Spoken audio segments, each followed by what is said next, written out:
हम जो 8 साल से लगातार इसी क्षेत्र में, नहीं तो हम खेती करते हैं, नहीं दुकान करते हैं, नहीं कहीं मजदूरी करने जाते हैं। मेरा मेन उद्देश्य है कोचिंग चलाना और बच्चे को शिक्षित करना। ऐसा भी नहीं जो कोचिंग चला के बहुत बड़े आदमी बन गए, जमीन ले लिए, 2 मंजिला बिल्डिंग ठोक दिए। मेरा उद्देश्य न है। मेरा इतना ही उद्देश्य है जो मेरा गुजारा हो जाए ठीक ठाक से और मेरे वजह से मेरे समाज के बच्चे शिक्षित हो जाए। ऐसा नहीं है जो हम इस गांव में कोचिंग चला रहे हैं तो हम मजबूर हैं, हम कमा नहीं सकते हैं। मतलब मेरे अंदर टैलेंट है, हम पढ़ा सकते हैं तो दुनिया के किसी भी कोना में जाके पढ़ा सकते हैं।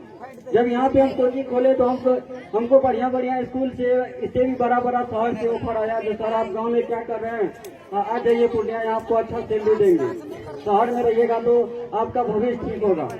लेकिन हमको लगा जो मेरे रहने से गाँव में बच्चे को फायदा हो रहा है, क्योंकि देख रहे थे हम जो कोचिंग खोले तो उससे पहले कोई ऐसा कोचिंग ही नहीं था गांव में जो बच्चे को पढ़ाए हर घर से। अभी देख के बहुत खुशी होता है जो हर घर से लड़की भी मैट्रिक इंटर करता है। हम लोगों को सोच बदलना होगा।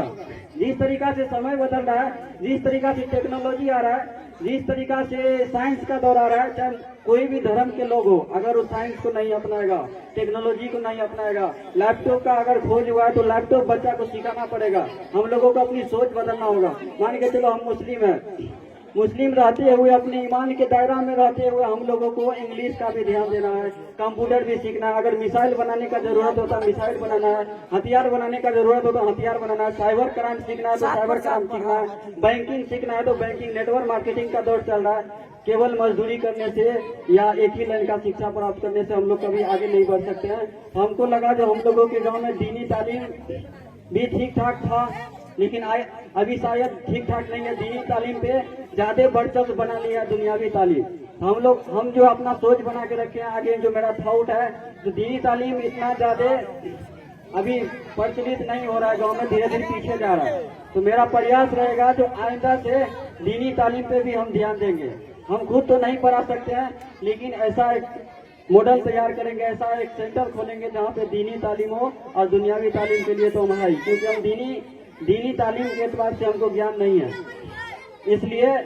इसलिए हम लोगों को ध्यान देना होगा जो बच्चे को हर लाइन से शिक्षित करना है, चाहे इंग्लिश हो या कुरान हो या कंप्यूटर हो, हर चीज जब तक नहीं सिखाएंगे अपने बच्चे को, मंच पे बोलना हो, चाहे बेटी हो या बेटा हो।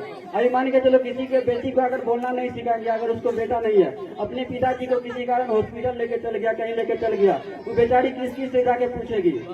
लेकिन हम चाहते हैं जो इतना शिक्षित हो जाए, इतना टैलेंट हो जाए, सामने डीएम हो, अधिकारी हो, एसपी हो या डॉक्टर हो, उसके सामने अपनी बात को अच्छी तरीका से रख सके और अपना वाजिब बात कर सके। चाहे बेटी हो या बेटा हो, सबको बोलने का अधिकार है, सबको बोलना चाहिए।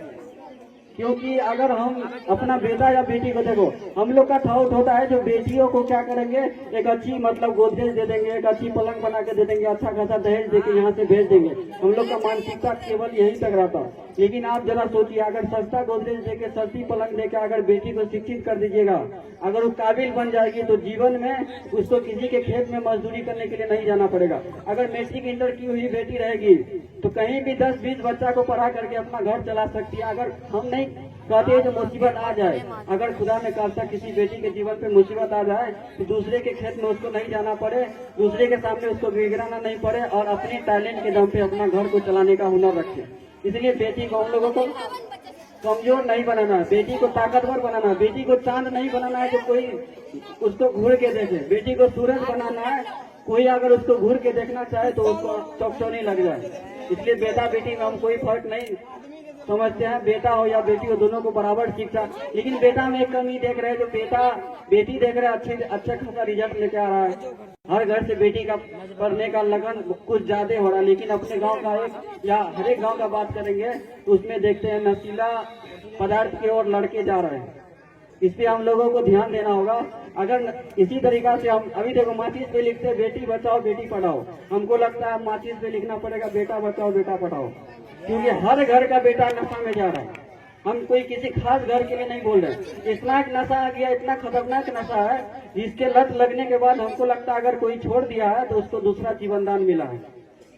पहले जो है मतलब गांजा पीता है, धीरे धीरे स्मोक पीने लगता है। इस तरीका से अपने बच्चे को कृपया बताएं, अपना छत मत ढलाइए, अपना घर मत बनाइए, जमीन मत खरीदिए, सबसे पहले बच्चे को होशियार बनाइए। अगर आप घर बना लीजिएगा, गाड़ी खरीद लीजिएगा, आपका बच्चा स्मैक पी लेगा तो उस घर का, उस गाड़ी का क्या कीजिएगा? आप किसके लिए कर रहे हैं? इसीलिए बच्चे पे ज्यादा ध्यान देना बहुत जरूरी है। बहुत लोग को देखते हैं बच्चे को पढ़ाई छोड़ा के बोलता है चलो 1 महीना नहीं पढ़ो, अभी घर का काम चल रहा है, उसमें पैसा लग गया, बाद में पढ़ना। अगर बच्चे शिक्षित हो जाएगा ना तो कई मकान तैयार कर लेंगे, अगर कामयाब हो जाएंगे तो कई गाड़ी खरीद लेंगे। इसलिए हम लोगों को सबसे ज्यादा ध्यान देना चाहिए, जो बच्चे को एक सुख सुविधा वाला घर बना के नहीं देना, बच्चा को इस काबिल बनाना है जो अपने लिए सब कुछ खरीद सके। क्योंकि कोई भी पिता हो सब दिन जिंदा नहीं रहेंगे अपने। अभी मेरे पिताजी हम लोगों को इतना काबिल बना के चल गए हैं जो हम लोगों को किसी का मोहताज नहीं होना पड़ रहा है। जब मेरे पिताजी डेट कर गए थे लोग सबको हम लोग पे दया आ रहा था कि अभी सबका गुजारा कैसा होगा। जिस समय मेरे पिताजी डेट किए थे 2018-19 में, उस समय हम शायद 1000 रुपया भी नहीं कमा रहे थे। लोगों को मेरा चिंता होता था अब इसका गुजारा कैसा होगा। लेकिन हम सोचे मेरा पिताजी मेरे पीछे पढ़ाने में कितना खर्च किया है, मतलब पूर्णिया भेजे पढ़ने के लिए, पटना तक गए, उसका फायदा तो हम जरूर उठाएंगे। मतलब इस काबिल बना के चल गया। अभी भी पिताजी नहीं है, उसके दिए हुए संस्कार और उसके दिए हुए टैलेंट के दम पे अपना गुजारा ठीक ठाक कर रहे हैं। और बात रही पिताजी का मान सम्मान बढ़ाने का, तो पिताजी का मान सम्मान भी बढ़ा रहे हैं। तो मेरा ये सब कार्यक्रम रखने का मेन उद्देश्य है तो हर घर से एक ऐसा लड़का मिले जो समाज के लिए जिए, नशा से मुक्त रहे, अपने परिवार के लिए जिए, अपने परिवार के दशा को बदले। हर खानदान में एक लड़का ऐसा जरूर होना चाहिए जो अपने घर के गरीबी रेखा को दूर कर दे। हम लोग क्या करते हैं, जो तुरंत मजदूरी करने का सोच लेते हैं, हमको तुरंत पेमेंट चाहिए। अगर किसी बच्चे को मेडिकल क्षेत्र हो या टेक्नोलॉजी क्षेत्र हो या कोई स्किल सिखा दिए तो बच्चे आगे भविष्य में अच्छा खासा पैसा कमाएगा और शायद वो अच्छा मुकाम पे होगा, बाप माँ का भी नाम रोशन करेगा। अभी तक हम शायद नहीं देखे हैं जो बच्चा इंटर मैट्रिक BA किए हुए हैं स्मैक पीते हुए। शायद अगर 1000 लोग स्मैक पीता होगा तो उसमें 2 गो पढ़ा लिखा होगा। आप गौर करके देख लीजिएगा, स्मैक और गांजा पीने वाला ज्यादातर लोग मूर्ख ही होता है। अभी हम अपने गांव में देख लेते हैं, आज से 10 साल 15 साल पहले जो मैट्रिक इंटर किया था शायद उसको सरकारी नौकरी नहीं मिला, लेकिन उसका जीने का रुतबा और जो आम था, मतलब जो पढ़ाई नहीं किया था, उसका जीने का तरीका, उसका नाम, उसका पहचान, बहुत आसमान धरती का फर्क है। ऐसा नहीं है जो पढ़ लिख लेंगे नौकरी मिल जाएगा तभी मेरा मान सम्मान बढ़ेगा। आज से 10 साल पहले जो मेरे भैया लोग सीनियर उसी के रेंज के लोग थे, अगर वो बाहर जाके पढ़ाई किए, वहाँ से आए, कुछ भी कर रहे हैं, कोई भी बिजनेस कर रहे हैं, तो वो जो है अपना ठीक ठाक जीवन जी रहे। इसीलिए हर हाल में हम लोगों को क्या करना है, शिक्षा प्राप्त करना है। प्रोग्राम रखने का मेन उद्देश्य यही है जो बच्चे शिक्षित हो और बोलने के लिए सीखे, हर घर से टैलेंटेड लड़का लड़की निकले ताकि हमारे गांव समाज माँ बाप सबका नाम रोशन करें। धन्यवाद। मैं इसी बात को समाप्त करता हूँ।